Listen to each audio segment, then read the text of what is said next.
రేవంత్ రెడ్డి నరహంతక భాషతో తన పైత్యాన్ని మరోసారి చాటుకున్నాడు. తన చేతగాని తనాన్ని దాచేందుకు కేటీఆర్ హరీష్ రావుపై రాక్షస కూతలు కూసిండు. ఎల్లినో వస్తుంది, పంటలకు నీళ్ళెట్లా అని జర్నలిస్టులు అడిగితే ఉన్మాదిలా ఊగిపోయిండు రేవంత్. కేటీఆర్ హరీష్ రావును కోసి వారి రక్తాన్ని పంటలకు చల్లాలంటూ ఫ్యాక్షనిస్టులను మించిన నరహంతకుడిలా రేవంత్ బలుపు మాటలు మాట్లాడిండు. నీళ్ళివ్వడం చేతగాకపోతే నోరు మూసుకోకుండా నికృష్టపు మాటలతో మరోసారి రెచ్చిపోయిండు. మనుషులను చంపాలని చెప్పడం, వారి రక్తాన్ని చల్లాలని చెప్పడం సైకో మాటలు కాదా? ప్రాణాలు పణంగా పెట్టి తెలంగాణ తేవడమేనా కేసీఆర్ చేసిన తప్పు? 10 ఏళ్లతో తెలంగాణను దేశంలోనే అగ్రస్థానంలో నిలబెట్టడమేనా కేసీఆర్ అపరాధం? ఏనాడు తెలంగాణ ఉద్యమంలో లేని రేవంత్కు నడమంత్రపు సిరిలాగా పదవి దక్కగానే కళ్ళు నెత్తికెక్కాయా? కేసీఆర్ చావునే కోరుకునే నీచుడులా రేవంత్ తయారయ్యాడా? మనిషన్న వాడెవడైనా మరొకరి చావు కోరుకుంటారా? రేవంత్ లాంటి శాడిస్టు సైకోగాళ్లు తప్ప ఎవరైనా కేసీఆర్కు చెడు జరగాలని శాపాలు పెడతారా? ఇంగితం లేనోడిని గద్దెనెక్కిస్తే ఇంటిలపాది చావు కోరాడన్నట్టుగా రేవంత్ తీరు ఉంది. కేసీఆర్ సాధించిన ఫలితాలు అనుభవిస్తూ ఆయనపైనే చిల్లర మాటల రేవంత్ పదవే కేసీఆర్ వేసిన భిక్ష కాదా అని తెలంగాణ ప్రజలు మండిపడుతున్నారు.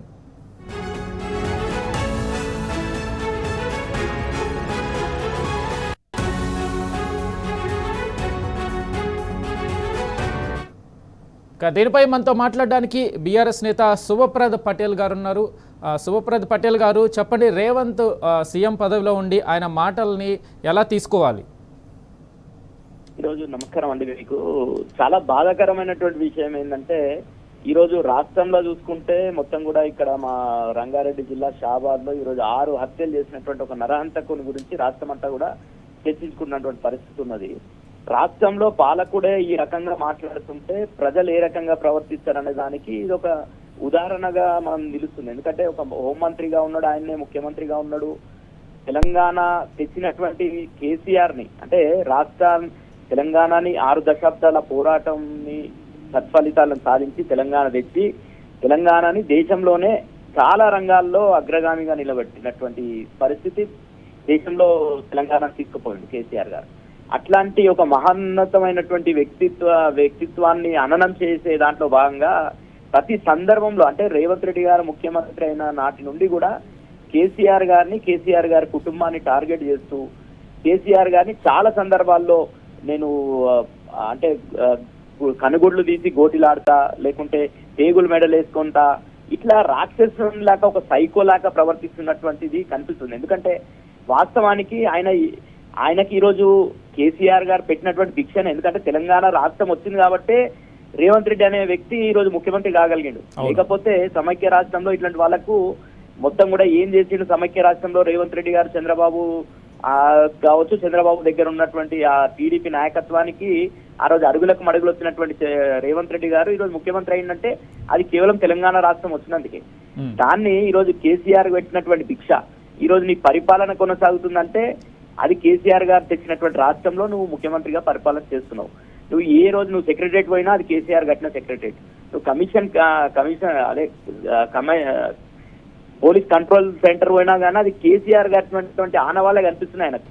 దాంతో ఈరోజు ప్రజలందరూ కూడా ఈ పాలన చూసిన తర్వాత 2 సంవత్సరాల 8 నెలల తర్వాత మళ్ళా కేసీఆర్ గారిని బలంగా ప్రజలంతా కోరుకుంటుంటే, నాకు ఈ ఒక సినిమా ఏంటంటే ఈ బాహుబలి సినిమాలో పల్లాల దేవుని క్యారెక్టర్ లాగా ఈరోజు రేవంత్ రెడ్డి గారి క్యారెక్టర్ ఉంది.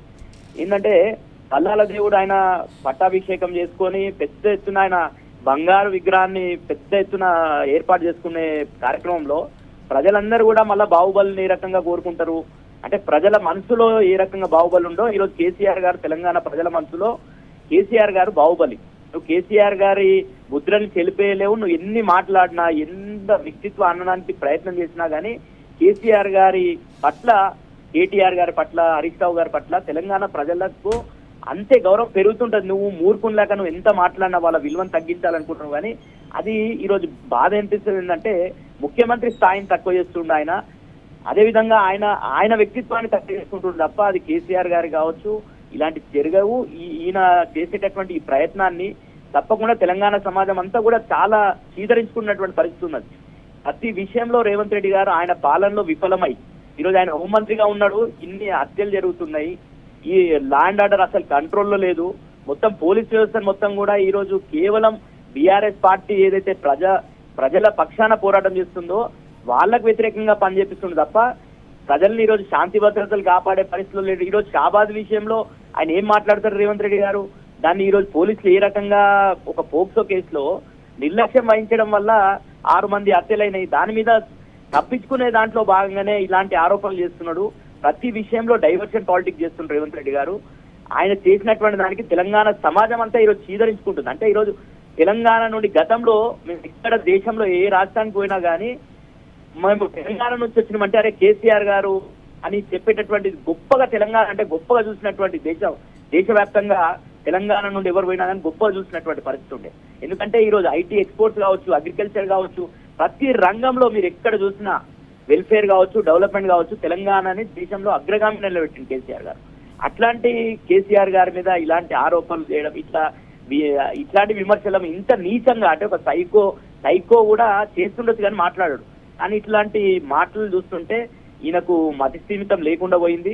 తప్పకుండా రేవంత్ రెడ్డి గారిని కాంగ్రెస్ అధిష్టానం ఇలాంటి వారితోని కాంగ్రెస్ కూడా నష్టం జరుగుతుంది. కాబట్టి రేపు మేము దేశంలో ఏలాలని ప్రయత్నిస్తున్నటువంటి రాహుల్ గాంధీ కావచ్చు, మిగతా రాష్ట్రాల్లో ఎవరైనా ముఖ్యమంత్రి ఇట్లా మాట్లాడితే రాహుల్ గాంధీ ఊరుకుంటాడా? రాహుల్ గాంధీ స్పందించడా?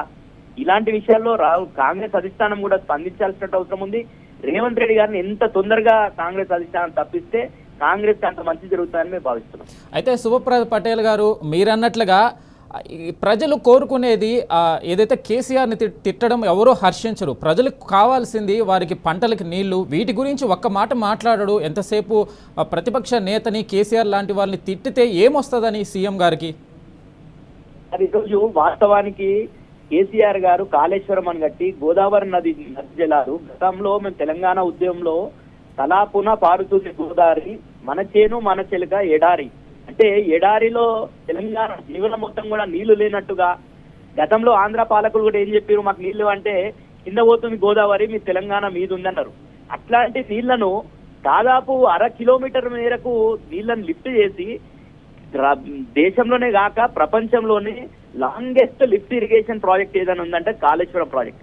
అంత అద్భుతమైనటువంటి ప్రాజెక్ట్ ని కట్టి ఒక 1/2 కిలోమీటర్ మేర నీళ్లను ఎత్తిపోసి దాదాపు 7 జిల్లాలని శస్యశ్యామలం చేసేటటువంటి కాళేశ్వరం ప్రాజెక్ట్ ని కేవలం 2 ఫీలర్లు కుంగిపోయినాయనే నేపంతో ఎండబెట్టే ప్రయత్నం ఏదైతే రేవంత్ రెడ్డి చేస్తుండో తెలంగాణ సమాజం అంతా, తెలంగాణ రైతాంగం అంతా చూస్తుంది.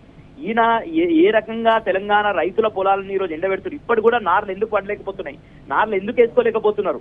అక్కడనేమో గోదావరిలో కన్నెపల్లి పంప్ హౌస్ స్టార్ట్ చేస్తే రోజుకు వాటర్ 1,00,000 క్యూసెక్ల మేరకు కిందికి పోతున్నాయి. ఆయన గురు దక్షిణ మేరకు ఆయన గతంలో ఎన్నికల్లో ఆయనకి ఇక్కడ టీడీపీని పోటీ పెట్టకుండా టీడీపీని మొత్తం కూడా ఆయన సహకరించి చంద్రబాబు నాయుడు ఇప్పటి కూడా ఈ రోజు కేంద్రంలో చంద్రబాబు నాయుడు ఏదైతే ప్రాబల్యం ఉందో దాన్ని రేవంత్ రెడ్డికి అనుకూలంగా మారుస్తున్నందుకే గురుదక్షిణ చెల్లిస్తున్న అనేది తెలంగాణ సమాజము మేధావి వర్గం అంతా కూడా భావిస్తుంది. ముఖ్యంగా ఈ రోజు తప్పకుండా ఈ పోరాటం ఏంటంటే తెలంగాణ ఉద్యమం చేసినటువంటి పార్టీ బీఆర్ఎస్ పార్టీ కేసీఆర్ గారి నాయకత్వంలో ఈ రోజు మొన్న కేటీఆర్ గారు కూడా కన్నెపల్లి పంప్ హౌస్ గారికి పోవడం జరిగింది. ప్రజలందరూ కూడా చూపియడం జరిగింది.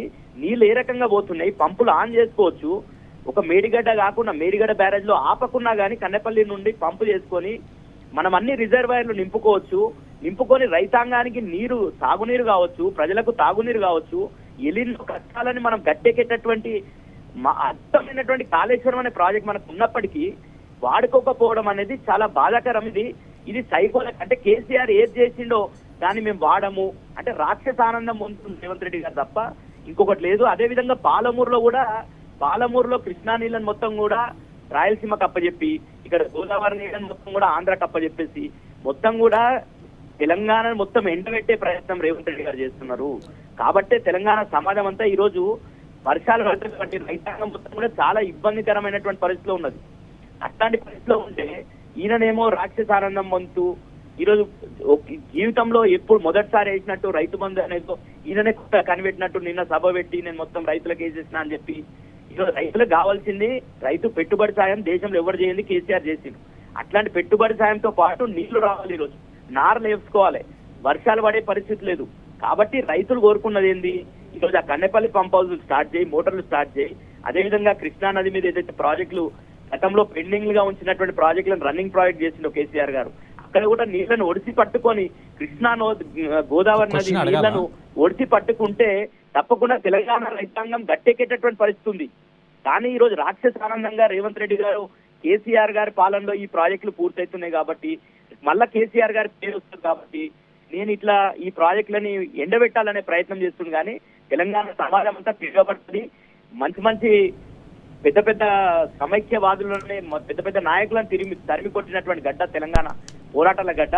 కాబట్టి డెఫినెట్ గా ఈ రోజు నేను చాలా సందర్భాల్లో చెప్పిన, నేపాల్లో ఏ తరాల్లో అయితే పోరాటం వచ్చిందో, బంగ్లాదేశ్ లో ఏ తరా అయితే ప్రభుత్వాలకు వ్యతిరేకంగా పోరాటం చేసిందో, ఇక్కడ కూడా డెఫినెట్ గా రైతాంగం అంతా కూడా రేవంత్ రెడ్డికి వ్యతిరేకంగా తప్పకుండా రేవంత్ రెడ్డిని అంటే ఈ ప్రభుత్వంని పెకిలి వేసే విధంగా ప్రజలందరూ కూడా సంసిద్ధమైతే, రైతాంగం అంతా కూడా సిద్ధమైతారని చెప్పేసి భావిస్తున్నాం తప్పకుండా.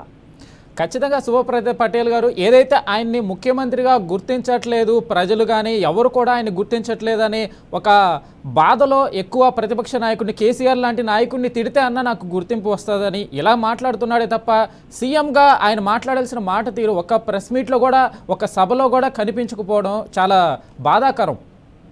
డెఫినెట్ గా ఈ రోజు రేవంత్ రెడ్డి గారిని ఎట్లా గుర్తిస్తారండి? వాస్తవానికి తెలంగాణ అంటే కేసీఆర్, తెలంగాణ ఉద్యమం అంటే కేసీఆర్, తెలంగాణ రాష్ట్రం అంటే కేసీఆర్, తెలంగాణలో రైతు బంధు అంటే కేసీఆర్, తెలంగాణలో కాళేశ్వరం ప్రాజెక్ట్ అంటే కేసీఆర్, తెలంగాణలో మెడికల్ కాలేజీలు అంటే కేసీఆర్, తెలంగాణలో కొత్త కలెక్టరేట్లు వచ్చినాయంటే కేసీఆర్, తెలంగాణలో ఈ రోజు వచ్చినటువంటి కళ్యాణ్ లక్ష్మి అంటే కేసీఆర్, తెలంగాణలో రైతు బీమా అంటే కేసీఆర్. ఇట్లా కేసీఆర్ అనే వ్యక్తి తెలంగాణలో ఎంతో చేసిండు కేసీఆర్ గారు.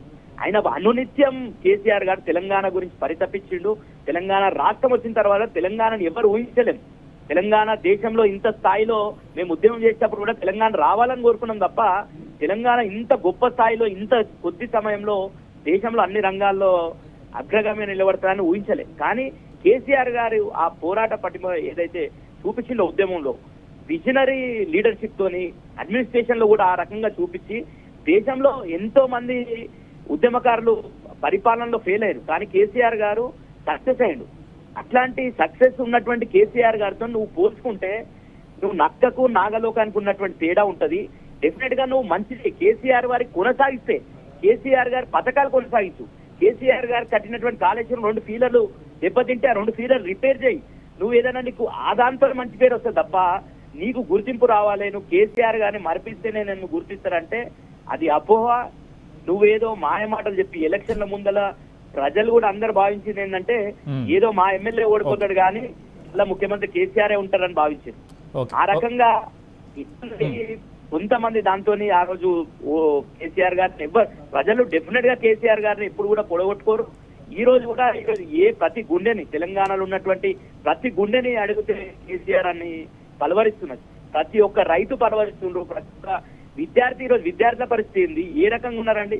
ఈరోజు విద్యార్థులు ఒక రకంగా ఎందుకు నిజంగా సీఎం ని ఎందుకు గుర్తించారంటే, విద్యార్థులు అక్కడనేమో హాస్టల్లో ఫుడ్ పాయిజన్ అయిపోయి అడ్మిషన్లు అవుతున్నారు హాస్పిటళ్లలో, ఈయననేమో తీరికగా మన్మడు అడిగిందని చెప్పి పూరీలు దేవిస్తున్నాడు. అంటే ప్రజలు ఎట్లా సహిస్తారండి? ప్రజలు ఈ రోజు విద్యార్థులని వాళ్ళ పిల్లల్ని హాస్టల్లో పెడుతూ గవర్నమెంట్ హాస్టల్లో అంటే సంరక్షకునిగా ఉండాల్సినటువంటి ప్రభుత్వమే ఈ రోజు వాళ్ళ ప్రాణాలు తీసుకుంటుంది. ఎంతమంది 100 మంది విద్యార్థులు చనిపోయినరు ఫుడ్ పాయిజనింగ్ కేసులలో, పాము కాట్లతోని ఈ రకరకాలుగా విద్యార్థులు చనిపోయినటువంటి పరిస్థితి. ఈయన మాత్రం జల్సాలు చేస్తుంది. విద్యాశాఖ మంత్రిగా విఫలమైండు. హోంమంత్రిగా ఈ రోజు రాష్ట్రంలో ఏం జరుగుతుందో మనకు తెలుసు. ఎన్ని హత్యలు పెరిగిపోతున్నాయి, అరాచకాలు ఎట్లా పెరిగిపోతున్నాయి. పోలీసులు మొత్తం కూడా కంట్రోల్ పెట్టుకోవాలి. ఆయన బ్రదర్స్, రేవంత్ రెడ్డి బ్రదర్స్ ఏదైతే కబ్జాలకు వీళ్ళ పోలీసుల అండదండలు ఉండాలనే ఉద్దేశంతో ఆయన రేవంత్ రెడ్డి హోంమంత్రి పాత్రను కూడా ఆయన పెట్టుకొని ఈ రోజు హోంమంత్రిగా ఫెయిల్ అయ్యిండు, విద్యాశాఖ మంత్రిగా ఫెయిల్ అయ్యిండు, మున్సిపల్ అడ్మినిస్ట్రేషన్ లో తెలుసు మనకి ఏ రకంగా ఉన్నది మున్సిపల్. అట్లా అన్ని రకాలుగా విఫలమైన తర్వాత ఆయన ముఖ్యమంత్రిగా ఏ రకంగా పేరు వస్తుంది. కాబట్టి అన్ని రకాల్లో పూర్తి స్థాయిలో విఫలమైండు. ప్రజలు తొందరగా ఎన్నికలు రావాలి, తొందరగా కేసీఆర్ గారిని మళ్ళీ ముఖ్యమంత్రి చేసుకోవాలనే భావనలో తెలంగాణ సమాజం మొత్తం కూడా ఉంది. రైట్ థ్యాంక్ యూ అండి శుభప్రద పటేల్ గారు.